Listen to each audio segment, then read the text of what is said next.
We all know about Brennan Othmann and Berard, but who are some of the more under-the-radar prospects that the Rangers might consider calling up this season?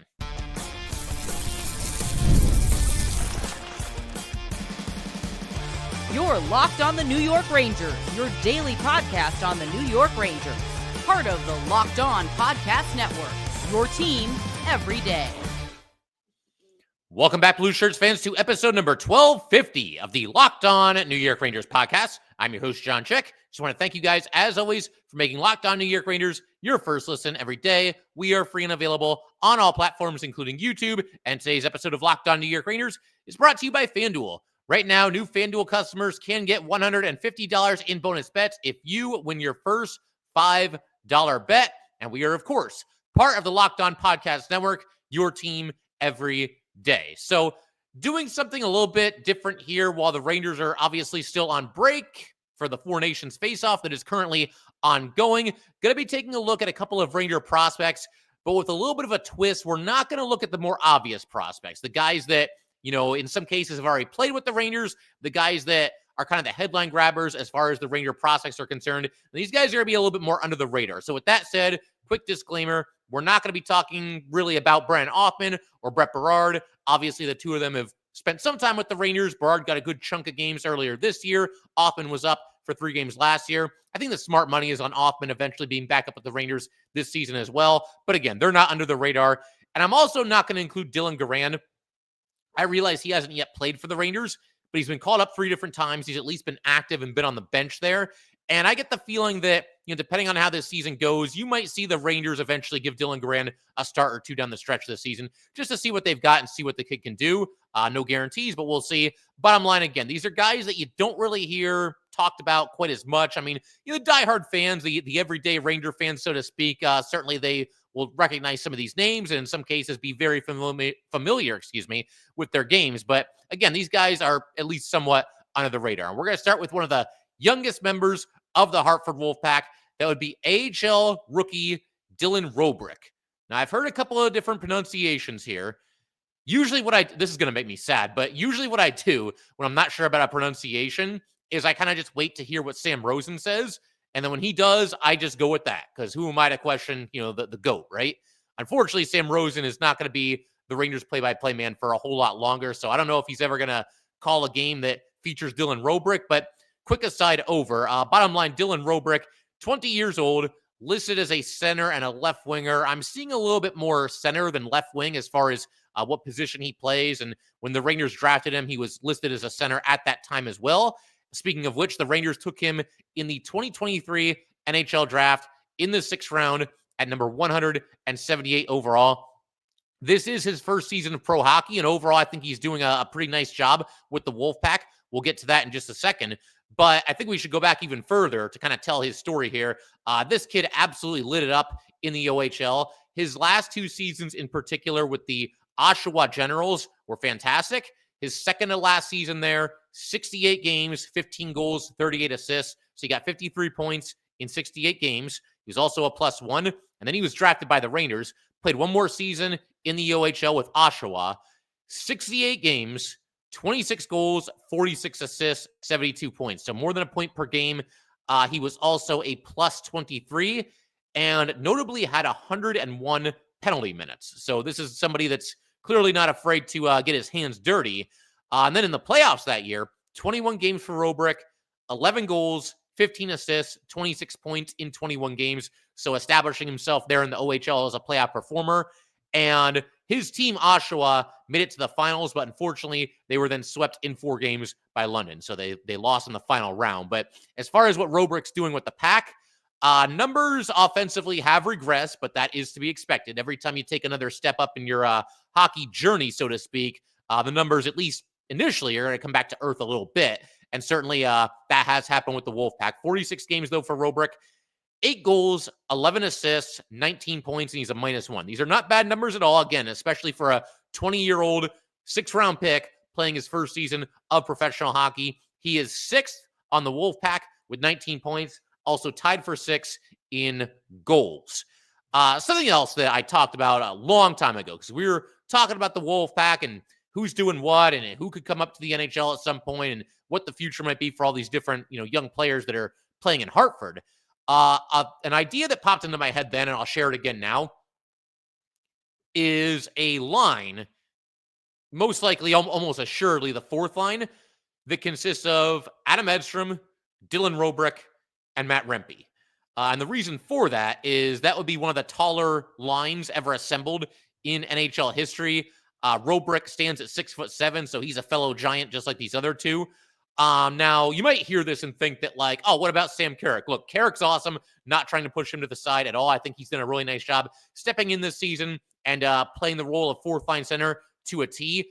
But that line still intrigues me. And you never know what can happen as far as guys joining the team, leaving the team, whatever it might be. Do we eventually see this line for the Rangers? It's certainly at least possible.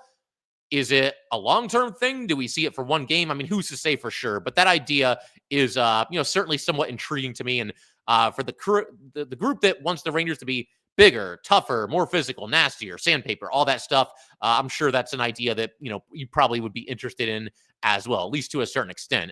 Another kind of like subplot of this whole thing, if you put those three on a line together, we saw Rempe and Edstrom link up for a goal this season. Forget who scored, but one was the primary assister, one was the goal scorer. They tied an NHL record set by Chara and Dougie Hamilton for tallest goal scorer, primary assister combo in NHL history. If those three, Roobroeck, Rempe, and Edstrom, ever link up for a goal, I got to think they'll be up there as far as like the tallest trio that we've ever seen link up for a goal. But in all seriousness, look, the Rangers have had a good amount of success in recent seasons, drafting big guys late in the NHL draft. All three of Edstrom, Rempe, and Roobroeck are former sixth-round picks. And I like that strategy because, and you can pick a big guy early in the draft too. I mean, that's certainly allowed and certainly welcome. But by the time you get to like the fifth round, the sixth round, the seventh round, it becomes very much a crapshoot, a dart throw. Here's something that we like about this guy, so let's just go ahead and take him and let's just see what happens. But the thing that I like about taking big guys late is that the size isn't going to slump. They might have other areas of their game that's their question marks, and is he ever going to be a good enough skater, and can he bring enough offensively? Is he good enough defender? Can we use him on special teams? Those questions might be there, but the size, I mean, there are no questions about that. If somebody's 6'7", they're 6'7". That's not going to slump. That's not going to regress. So I like that strategy, taking a big guy late. And frankly, it's worked out pretty well for the Rangers when you look at Edstrom and you look at Rempe. Certainly, I'm not going to put either of these guys in the Hall of Fame or even an all-star team or anything like that, but I think Edstrom has certainly shown some promise. The size is there, as we know. Both of them are better skaters than I think they get credit for, especially Edstrom. His straight line speed is like top 25 in the NHL, which is pretty crazy to think about. The guy's like a freight train out there. So you've got those two, and now you've got Roobroeck, and that could be a fun fourth line at one time or another. The Rangers seem to like going after these big guys late in the draft, and Rempe, I talked about Edstrom just a second ago. People will occasionally say that Rempe can't play and this, that, and the other thing. Here's my question to all the Rempe doubters out there. You show me a 22-year-old former sixth-round pick playing on the fourth line that's doing a better job in the NHL than Matt Rempe right now. I'll go ahead and wait for the answer because I don't think that player exists. But the bottom line, again, the Rangers have had a decent amount of success drafting big guys late in the draft in recent history here. And we can only hope that Dylan Roobroeck will follow suit. I think he's contributing more to Hartford than most people probably thought that he would coming into the season. We'll see how it all shakes out this season. And there's a very good chance, look, again, he's only 20. Maybe the Rangers don't even consider this. But down the stretch this season, depending on what the Rangers do with the trade deadline, do they add to the team? Do they subtract? If you start trading guys like Riley Smith, Jimmy Vesey, that does start to open up some possibilities. And while I certainly think that Othmann and Berard will get called up, before Roobroeck does, if anything happens to one of the Ranger fourth liners, and of course Edstrom's already out for the season, you could see that happen. You could get Roobroeck up for a couple of games, especially at the end of the season. Like if the Rangers are in a spot where they can't make the playoffs, and I still hope they do make the playoffs, and I certainly haven't given up any hope there. But it gets to a point where it's like, okay, well, there's only a handful of games left. Let's call up a couple kids and see what they can do. And maybe Roobroeck would be one of those guys. I'd be curious to see. And he's kind of emerging as one of my personal favorite, Ranger prospects. So definitely going to go ahead and, keep an eye on him and see what he can do as he continues to progress in his NHL career. But yep, we'll see how it goes. In just a second, we're going to keep everything rolling. Going to shift our attention to another prospect. He's not a Rangers homegrown prospect. He actually got to the team this offseason, but he's having a good season with Hartford, and I'm kind of intrigued to see what he can do as well. And we will do that in just a second. All right, we just want to take a minute to let everybody know that today's episode of Locked On New York Rangers is brought to you by Indeed. You just realized your business needed to hire someone yesterday. How can you find amazing candidates fast? Easy, just use Indeed. When it comes to hiring, Indeed is all you need. Stop struggling to get your post seen on other sites. Indeed's sponsored jobs put your post at the top of the page and help you reach the right candidates faster. We've all been in that situation where we need to hire somebody like yesterday. The pressure's on, and every day without the right person is a setback. That's why Indeed's sponsored job credit comes in handy. They make sure your post is seen by the right candidates right now. Now you can speed up the hiring process with a $75 sponsored job credit. Just go to Indeed.com/lockedon right now and support our show by saying you heard about Indeed on this podcast. Terms and conditions apply. Hiring Indeed is all you need.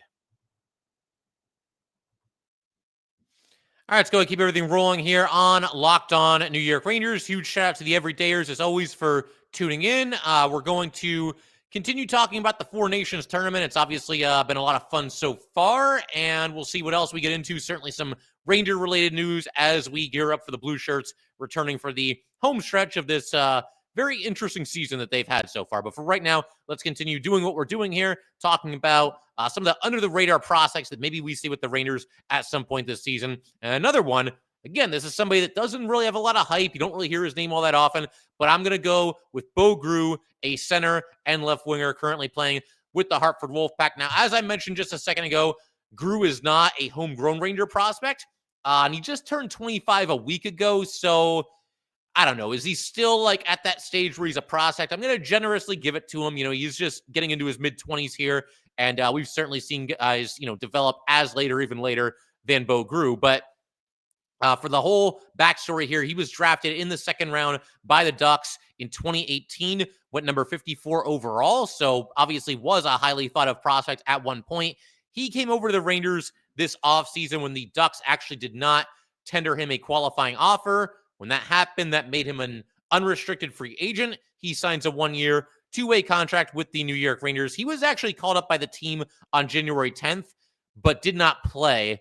He was a healthy scratch. He might have even been out there. I'm trying to remember. Was he out there when they had their, skate around before the game during warmups? He might have been, but ultimately he did not play for the Rangers on that night or any other night. But, Groulx is just kind of interesting to me because he's one of many players. He's not the first player to fit this description. He won't be the last, but we do see these guys that are kind of NHL, AHL swingmen, and it seems like they're able to produce at a pretty high clip at the AHL. Then they get to the NHL and they can't really do much of anything, at least not offensively. And I realize there's other factors there. The AHL, I'm sure Groulx and maybe some other players that fit this description, they get more ice time, they get some power play time. They're farther up in the lineup. They've got guys that can score that are with them. That's certainly all at least possible. But with Groulx, the discrepancy between the NHL and the AHL, at least in terms of offensive production, is basically off the charts. He's played 65 career NHL games, all with the Ducks. It's not a crazy sample size, but I wouldn't call it a small sample size either.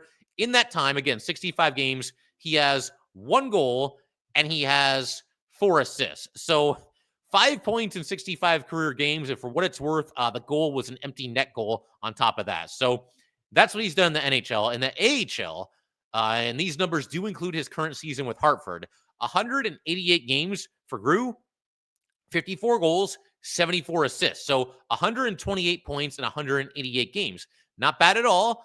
And again, I realize there's other factors, as far as ice time and power play time and all that good stuff. But you break this down like by the numbers. For his career in the AHL, 0.68 points per game. For his career in the NHL, 0.08 points per game. So the difference is just wild.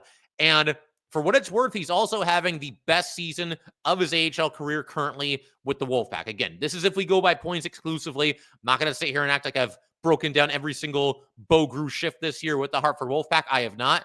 But you look at the numbers, 43 games, 15 goals, 23 assists, a total of 38 points in the 43 games. He's also a +3. So like I said, at least offensively, having a career best season in the AHL. Does that translate to an eventual call-up for Groulx? Is he somebody that the Rangers might want to take a look at the end of the season? Again, I think like with Roobroeck and the next player that we're going to talk about, it's going to depend a lot on where the Rangers are as a team, what their approach is to the trade deadline. Do they add to the roster? Do they subtract? Do they do a little bit of both? We will see.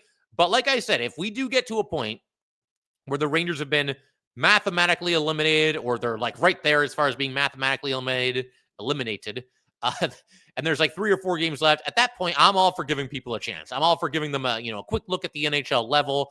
Maybe certain Ranger players are banged up, and if you can't make the playoffs anyway, then it doesn't make any sense to continue to run them out there. You can put them on IR or whatever it has to be, and you can give some of these kids a look.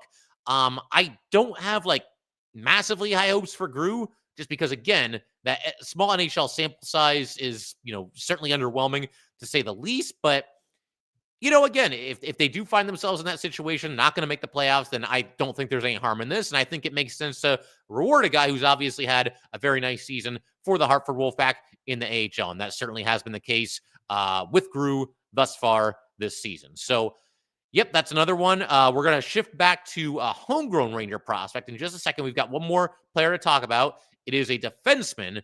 He's actually been here for a while, and we've yet to see him in the NHL. But with all that said, there's probably a lot of people listening that can figure this out. And if you're watching on YouTube, you can see the name right there on the right side of the screen. But regardless, we will talk about this player in just a second. All right, we just want to go ahead and let everybody know that today's episode of Locked On New York Rangers is brought to you by FanDuel. When the game tips off, the NBA action is just getting started, and there's no better place to get in on it than FanDuel, America's #1 sportsbook. With FanDuel, you can place live bets throughout the game, so even if you miss the opening tip-off or you want to bet on a big fourth-quarter comeback, you can stay in the action. And if you're looking for a bigger payout, you can even combine your live bets into a same-game parlay. It's fun using all of FanDuel's awesome different live betting features. Always a good time. Right now, new FanDuel customers can get $150 in bonus bets if your first $5 bet wins. Just visit FanDuel.com to join today. That's FanDuel.com for your shot at $150 in bonus bets. Make every moment more with FanDuel, the official sports betting partner of the NBA.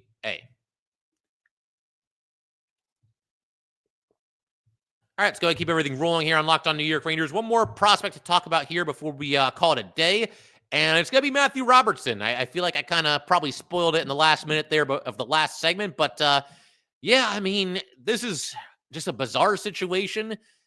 I actually thought about coming into this episode possibly making him an honorable mention, because is he really under the radar as a former second-round pick by the Rangers? You draft somebody in the first 3 rounds, you expect them to contribute to your franchise, or if nothing else, maybe they're a valuable trade chip if you're contending and you bring in somebody that's already established in the NHL. But one way or another, you draft somebody in the first 3 rounds, they're going to, in one way or another, be valuable to your franchise. That's the bottom line. I was going to make Robertson, like I said, an honorable mention. I was going to talk about Erik Brannstrom here. Brannstrom, of course, came over as part of the JT Miller deal, and he's been playing with the Hartford Wolf Pack ever since. I think I saw he had his first goal with the Pack the other night, so that's really cool. And for what it's worth, Brennan Othmann won the most recent Wolf Pack game as of this recording in overtime. So a little quick catch up with the Wolf Pack there. But the more I thought about it, I didn't want to make Robertson an honorable mention, because to me, he is under the radar, despite his draft pedigree, despite the fact that he's now 25 years old, 23 years old, I think it is for Matthew Robertson. But he's been here for a while. We'll make Brannstrom the honorable mention. We talked about him not too long ago on a recent episode. So let's shake it up a little bit and let's talk about the homegrown Ranger defenseman. And that would, of course, be Matthew Robertson. And again, I always marvel about this. We don't talk about Robertson all that much on this podcast, but anytime that we do, one of the first things that kind of pops into my head is, my God, I haven't heard anybody mention Robertson in months, maybe even in years. Like, seriously, go on Ranger Twitter and try to find the latest news on Matthew Robertson, whether that's coming from a beat reporter from the Rangers, Locked On NHL prospects, or any fan created buzz, whatever it might be. There's next to nothing. And this is coming from a fan base that tends to really like its prospects. People get excited when they hear, oh, Brennan Othmann's getting called up, or Will Cooley a few years ago. And obviously Cooley now a mainstay in the Ranger lineup, or obviously, going back a handful of years at this point, half a decade or so, Igor Shesterkin getting called up. So people get excited when players get called up. Brett Berard's another great example this season. But nobody talks about this guy because there's just next to no buzz around him. Once again, despite the fact that he is a former second-round pick by the New York Rangers. You look at what he's done this year with the Wolf Pack. He is first among all Wolf Pack defensemen with 16 points, 1 goal and 15 assists to be exact. He's also a +2. But this is what really got my attention, looking at his stats from the AHL. For his career with the Hartford Wolf Pack, he has now been there for 4 seasons. And it's not one of those deals where he got there late for his first season and only played in like 3 games and then, came back next year and got his first full season. No, he's played a significant amount of games in all 4 seasons that he's been a member of the Hartford Wolf Pack. 235 career AHL games for Matthew Robertson. 235 without a single appearance in the NHL, at least not in an NHL regular season game. He's played in the preseason, but what does that matter? Everybody plays in the preseason. So that's pretty crazy to think about. That's too many AHL games without an NHL game for basically anybody. But you consider the fact that he's a former second rounder. That in and of itself is pretty concerning, pretty alarming. And I think that's a pretty good indicator of where the Rangers are with Robertson. They just don't seem to think that he's NHL material, or at least not yet. I don't know how you can come to any other conclusion, looking at those numbers and how many games that he's played with the Wolfpack. But in those 235 games, 11 goals, 60 assists, 71 points. He's also a -23 in that time. This season is actually the first time that he's been a plus. He's a +2 as of this recording. I don't see a whole ton of Hartford Wolfpack games. I try to, tune in when I can. And, if they get into the playoffs and the Rangers don't, we'll certainly watch those playoff games together. I think that could be fun. Hopefully they both make it, we'll see. But we do have some listeners of this show that are regulars when it comes to the Hartford Wolfpack. They're in the area. They go to a lot of games, and that's awesome. I definitely want to get to a game later this season. We'll see what happens. But the ones that I've heard from, and anybody listening to this, watching this, if you're on YouTube, feel free to weigh in on this again. All the Wolfpack fans, the regulars in Hartford that talk about Matthew Robertson, that have mentioned Matthew Robertson, at least to me, and it's not like an enormous number, but it's a decent sample size. They all pretty much say the same thing, that Robertson is just sort of there. It's not like he's out there and he's terrible and he's this god-awful liability out there and he costs the Wolfpack games left and right. It's not like that, but he just doesn't make all that significant of an impact. He's also not the reason why the Pack win this game or win that game.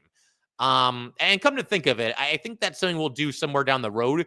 We'll get like a Wolfpack media member on this show if we can make that happen and talk to him or her about Robertson or any of the other Ranger prospects that might be coming along. We will see. But here's my thing with Robertson. If we get to a point this season where a couple of different things happen. First of all, I think it's certainly at least possible that the Rangers will move on from at least one defenseman before the trade deadline. The most likely names to me are Ryan Lindgren and Zach Jones. Lindgren, it just feels like he's on his last legs, and I don't think the Rangers are going to re-sign him after the season. And Zach Jones, you guys know the story there. He just can't get into the lineup with any regularity. Keandre Miller's a possibility too. I don't think they would do that in season, but I also don't know that the Rangers want to pay Miller what he seems to be looking for. So a trade of Miller, I think, is at least within the realm of possibility. But if the Rangers move one or more defensemen, and they also get to a place where, again, they fall pretty much out of the playoff chase, and you have all those things happen. Now there's spots open on the Ranger roster, and the team isn't playing for anything meaningful anyway. If all those things happen, and this team still does not call up Matthew Robertson, then at that point, I'm going to be convinced that he's just never going to play in the NHL, or at least not for the Rangers. I think a lot of people were pretty surprised this offseason when the Rangers brought him back in the first place. He was an RFA with arbitration rights, and the Rangers re-signed him to a 1-year deal. At the end of this season, same thing. He'll be an RFA with arbitration rights. Do you go through this entire season with him still not appearing in the NHL and then just bring him back in the offseason? That honestly might be what they do. You might hear that and think, well, just trade him.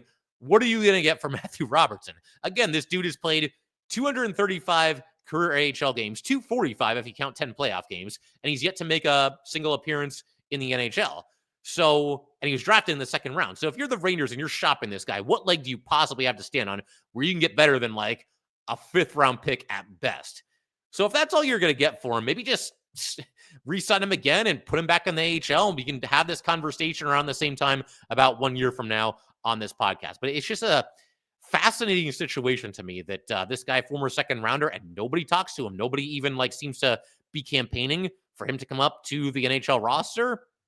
I don't know. I guess we'll see what happens going forward. But my hope and my wish, even if you think this guy is not NHL material and you're the Rangers and you think he's going to go out there and basically just fall flat on his face, if the Rangers once again are not going to make the playoffs, and we know that, then at least throw him out there for the last couple of games and let's just find out for sure collectively together so that at least we can see Robertson in the NHL, draw our own conclusions, and move forward with our lives. Because this is wild, just how much time he spent with the Wolfpack without even getting a sniff of NHL action. But yeah, I figure we can call it there for today. One other announcement that I want to make here at the end of today's episode is that my family and I are going to be going on vacation. We're going to be heading to Disney World. It's going to be a good time. I'm sure my daughter's going to love it. So we're going to be away from Sunday, March 2nd. That's when we fly out, through Friday, March 7th. Friday, March 7th also happens to be the day of the NHL trade deadline. So it's unfortunate that I'm going to miss that, but I wouldn't trade a family vacation to Disney for the world. So we'll adjust. What I'm going to do for that week, I'm going to have at least a couple, probably not 5, but at least a couple of pre-recorded Locked On Ranger episodes ready to go, loaded up, very evergreen episodes. So we'll have those ready for you guys. And then if the Rangers make some moves at the trade deadline, what I'll try to do is at least upload a couple of YouTube shorts. They'll be like a minute long or however long they are. I'll be at Disney. Maybe we'll do it right in front of Cinderella's castle there in the Magic Kingdom. We'll see. But bottom line, whatever the Rangers do, whatever they don't do at the trade deadline, leading into the trade deadline, we will definitely talk about that in great detail when I get back. And we'll hit the ground running and be ready to roll and ready to go for the stretch run of Ranger hockey. So appreciate everybody's patience during that time. Watch a couple reruns of Locked On Rangers. Watch a couple other Locked On shows as well. I highly recommend all the other New York teams. They got some fantastic hosts who do a wonderful job there. Locked On Yankees, I'm definitely a fan of them. Watch Locked On NHL, the other Locked On NHL podcast, whatever you got to do. But we'll be back and ready to hit the ground running. And like I said, cover the home stretch of Ranger hockey once we get back from Disney. But figure we can call it there. If you guys would like to get in touch with this podcast, please send an email to lockedonnyrangers@gmail.com. Once again, that is lockedonnyrangers@gmail.com. Definitely give us a follow on Twitter as well, @jchick17. Once again, that is @jchik17. And definitely subscribe to Locked On New York Rangers YouTube channel. Thanks again, guys. I will see you next time.